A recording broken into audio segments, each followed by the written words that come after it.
तो हम अगर हुजूर गौसे आदम रज़ी अल्लाह ताला अन्हु से मोहब्बत का दम भरते हैं, हमारे दिल में उनकी मोहब्बत है, तो हमें चाहिए कि हम खुद भी उनके नक्शे कदम पर चलें।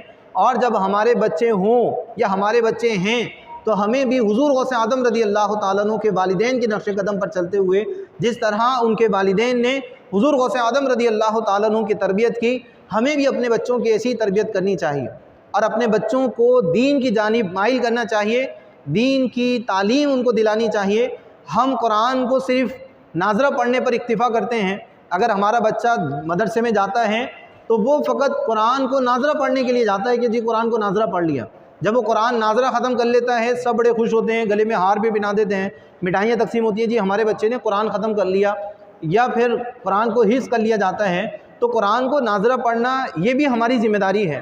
हिफ्ज़ कर लेना बहुत आला दर्जा है, इसके बहुत ही फ़वाइद हैं और इसकी बड़ी फ़जीलतें बयान की गई हैं। लेकिन सिर्फ़ यही मंजिल नहीं है, यही मंजिल नहीं है। हम मुसलमान हैं, कुरान हमारे लिए है, हमारे नबी पर कुरान नाजिल हुआ तो कुरान हमारे लिए उतरा है, किसी और के लिए तो नहीं है।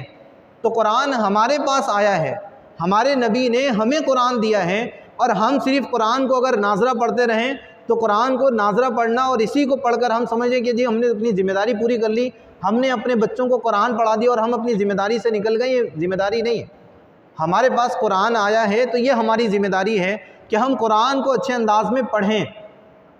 हमें भी कुरान समझ में आना चाहिए, हमारे बच्चों को भी कुरान समझ में आना चाहिए। हुजूर गौसे आदम रज़ी अल्लाह ताला अन्हु जब मदरसे में दाखिल हुए, आपने कुरान पढ़ा तो सिर्फ़ आपने नाज़रा कुरान नहीं पढ़ा। आप जब फ़ारिग होकर मसनद तदरीस पर फाइज़ हुए, जब आप वाज़ो नसीहत करना शुरू करते हैं तो आप कुरान के अज़ीम आलिम होते हैं, आप कुरान के अज़ीम मुफस्सिर होते हैं। आप कुरान का सिर्फ़ एक माना नहीं जानते बल्कि एक एक आयत के कई माना जानते हैं और उसकी तफसीर, उसकी झलक एक मैंने आपके सामने ज़िक्र की कि आपने एक मजलिस में एक आयत के 40 माना बयान किए।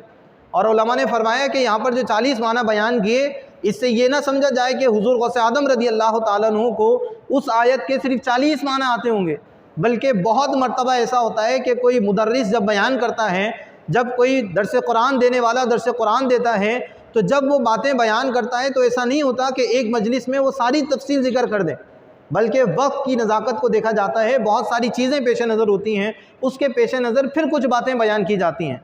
तो हुजूर गौसे आदम रज़ी अल्लाह ताला अन्हु मुकम्मल कुरान को जानने वाले थे।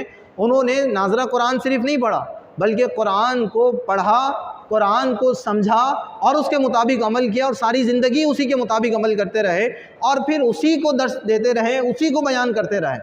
तो अगर हम हुजूर गौसे आदम रज़ी अल्लाह ताला अन्हु को मानने वाले हैं, हमारे दिलों में हुजूर गौसे आदम रज़ी अल्लाह ताला अन्हु की मोहब्बत है, तो फिर हम पर लाजिम है कि हम भी कुरान को ऐसे ही पढ़ें।